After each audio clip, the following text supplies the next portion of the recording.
ਤੁਸੀਂ ਸੁਣ ਰਹੇ ਹੋ ਪੰਜਾਬੀ ਰੇਡੀਓ USA ਤੇ ਸਿੱਖ ਇਤਿਹਾਸ ਦੇ ਵਿੱਚ ਅੱਜ ਦਾ ਦਿਨ ਅੱਜ 1 ਜਨਵਰੀ ਹੈ। 1 ਜਨਵਰੀ 1806 ਦਸੰਬਰ 1805 ਦੇ ਵਿੱਚ ਮਰਹੱਟਾ ਜਸਵੰਤ ਸਿੰਘ ਰਾਓ ਹੋਲਕਰ ਦੀ ਅੰਗਰੇਜ਼ਾਂ ਦੇ ਨਾਲ ਅਣਬਣ ਹੋ ਗਈ ਅਤੇ ਫਿਰ ਲੜਾਈ ਵੀ ਹੋਈ। ਉਹ ਲਾਰਡ ਲੇਕ ਤੋਂ ਹਾਰ ਕੇ ਪੰਜਾਬ ਨੂੰ ਦੌੜਿਆ। ਉਸਨੇ ਅੰਮ੍ਰਿਤਸਰ ਪਹੁੰਚ ਕੇ ਦਰਬਾਰ ਸਾਹਿਬ ਅਤੇ ਅਕਾਲ ਤਖਤ ਤੇ ਚੋਖੀ ਰਕਮ ਭੇਂਟ ਕੀਤੀ। ਉਧਰ ਜਦ ਹੋਲਕਰ ਦੇ ਪੁੱਜਣ ਦੀ ਖਬਰ ਮਹਾਰਾਜਾ ਰਣਜੀਤ ਸਿੰਘ ਨੂੰ ਮਿਲੀ ਤਾਂ ਉਸਨੇ ਸਰਬੱਤ ਖਾਲਸਾ ਬੁਲਾ ਕੇ ਬਾਕੀ ਮਿਸਲਾਂ ਤੋਂ ਉਸ ਦਾ ਸਾਥ ਦੇਣ ਜਾਂ ਨਾ ਦੇਣ ਬਾਰੇ ਰਾਏ ਪੁੱਛੀ। ਇਸ ਇਕੱਠ ਦੇ ਵਿੱਚ ਬਹੁਤ ਥੋੜੇ ਸਿੱਖ ਜਰਨੈਲ ਪੁੱਜੇ। ਫਿਰ ਵੀ ਵਿਚਾਰਾਂ ਹੋਈਆਂ ਅਤੇ ਗੁਰਮਤਿ ਮੁਤਾਬਕ ਰਣਜੀਤ ਸਿੰਘ ਨੇ ਹੋਲਕਰ ਦਾ ਸਾਥ ਤਾਂ ਨਾ ਦਿੱਤਾ, ਪਰ ਕਪੂਰਥਲਾ ਰਿਆਸਤ ਦੇ ਰਾਜਾ ਫਤਿਹ ਸਿੰਘ ਨੂੰ ਵਿੱਚ ਪਾ ਕੇ ਹੋਲਕਰ ਦਾ ਅੰਗਰੇਜ਼ਾਂ ਦੇ ਨਾਲ ਸਮਝੌਤਾ ਜ਼ਰੂਰ ਕਰਵਾਤਾ। ਇਸ ਮੌਕੇ ਤੇ 1 ਜਨਵਰੀ 1806 ਦੇ ਦਿਨ ਮਹਾਰਾਜਾ ਰਣਜੀਤ ਸਿੰਘ, ਮਹਾਰਾਜਾ ਫਤਿਹ ਸਿੰਘ ਆਹਲੂਵਾਲੀਆ ਅਤੇ ਅੰਗਰੇਜ਼ਾਂ ਉਸ ਵੇਲੇ ਈਸਟ ਇੰਡੀਆ ਕੰਪਨੀ ਦੇ ਵਿਚਕਾਰ ਦੋਸਤੀ ਦਾ ਇੱਕ ਅਹਿਦਨਾਮਾ ਵੀ ਹੋਇਆ। ਈਸਟ ਇੰਡੀਆ ਕੰਪਨੀ ਵੱਲੋਂ ਜਾਹਨ ਮੈਕਲਮ, ਜਿਸ ਨੇ ਮਗਰੋਂ ਸਿੱਖ ਹਿਸਟਰੀ ਵਿਗਾੜਨ ਦੇ ਵਿੱਚ ਵੱਡਾ ਰੋਲ ਅਦਾ ਕੀਤਾ, ਉਸ ਨੇ ਫੌਜ ਦੇ ਮੁਖੀ ਲਾਰਡ ਲੇਕ ਅਤੇ ਸਰ ਜਾਹਨ ਬਾਰਲੋ ਗਵਰਨਰ ਜਨਰਲ ਦੇ ਨੁਮਾਇੰਦੇ ਵਜੋਂ ਦਸਤਖਤ ਕੀਤੇ ਸਨ।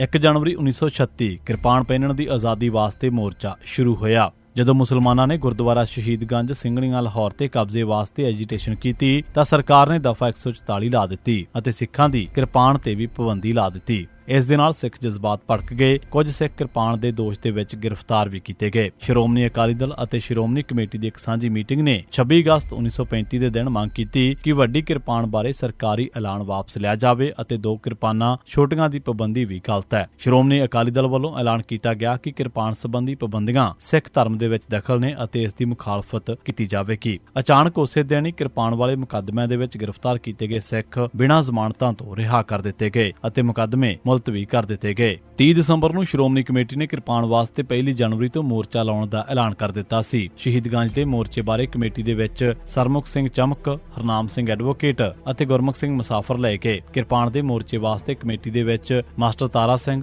ਗਿਆਨੀ ਸ਼ੇਰ ਸਿੰਘ ਅਤੇ ਜਥੇਦਾਰ ਤੇਜਾ ਸਿੰਘ ਰੱਖੇ ਗਏ। ਇਸ ਕਮੇਟੀ ਨੇ 1 ਜਨਵਰੀ ਤੋਂ ਅਕਾਲ ਤਖਤ ਸਾਹਿਬ ਤੋਂ ਜਥੇ ਭੇਜਣ ਦਾ ਐਲਾਨ ਕੀਤਾ। 1 ਜਨਵਰੀ 1936 ਨੂੰ ਪਹਿਲਾ ਜਥਾ ਬੂਟਾ ਸਿੰਘ MLC ਦੀ ਅਗਵਾਈ ਦੇ ਵਿੱਚ ਗਿਆ ਸੀ।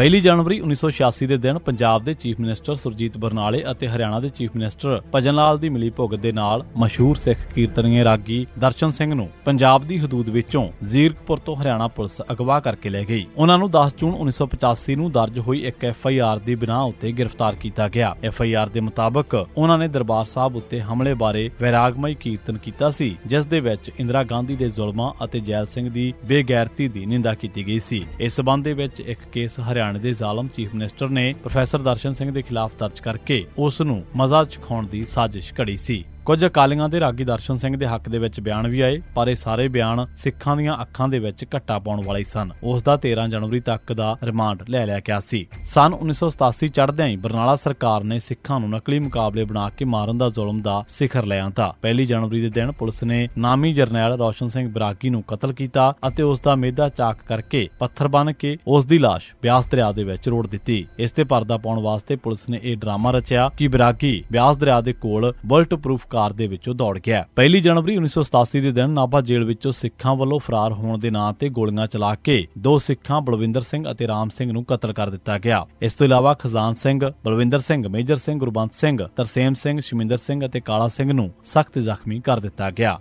ਨਾਭਾ ਜੇਲ੍ਹ ਦੇ ਵਿੱਚ ਬੰਦ 392 ਕੈਦੀਆਂ ਵਿੱਚੋਂ 342 ਖਾੜਕੂ ਸਿੱਖ ਸਨ। 1 ਜਨਵਰੀ 1988 ਦੇ ਦਿਨ ਪੁਲਿਸ ਨੇ ਭੁਪਿੰਦਰ ਸਿੰਘ ਪਿੱਤਾ ਪਿੰਡ ਬਰਾੜ ਨੇੜੇ ਅਜਨਾਲਾ ਨੂੰ ਨਕਲੀ ਮੁਕਾਬਲੇ ਦੇ ਵਿੱਚ ਸ਼ਹੀਦ ਕਰ ਦਿੱਤਾ। 1 ਜਨਵਰੀ 1991 ਦੇ ਦਿਨ ਪੰਜਾਬ ਪੁਲਿਸ ਨੇ ਕਰਨੈਲ ਸਿੰਘ ਉਰਫ ਕਾਲੀਆ ਵਾਸੀ ਜੱਟਾਂਵਾਲੀ ਨੇੜੇ ਮੱਲਣਵਾਲ ਫਿਰੋਜ਼ਪੁਰ ਅਤੇ ਬਲਵਿੰਦਰ ਸਿੰਘ ਬਿੰਦਰ ਵਾਸੀ ਨੱਥੂਵਾਲਾ ਫਰੀਦਕੋਟ ਨੂੰ ਨਕਲੀ ਮੁਕਾਬਲਿਆਂ ਦੇ ਵਿੱਚ ਸ਼ਹੀਦ ਕਰ ਦਿੱਤਾ। 1 ਜਨਵਰੀ 1993 ਦੇ ਦਿਨ ਪੰਜਾਬ ਪੁਲਿਸ ਨੇ ਮਨਜੀਤ ਸਿੰਘ ਪੁੱਤਰ ਸੁੱਚਾ ਸਿੰਘ ਵਾਸੀ ਅਲੀਪੁਰ ਅਰਾਈਆਂ ਨੇੜੇ ਪਟਿਆਲਾ ਨੂੰ ਨਕਲੀ ਮੁਕਾਬਲੇ ਦੇ ਵਿੱਚ ਸ਼ਹੀਦ ਕਰ ਦਿੱਤਾ। ਇਸੇ ਸਿੱਖ ਇਤਿਹਾਸ ਦੇ ਵਿੱਚ 1 ਜਨਵਰੀ ਦਾ ਦਿਨ। ਤੁਸੀਂ ਸੁਣਦੇ ਰਹੋ ਪੰਜਾਬੀ ਰੇਡੀਓ USA।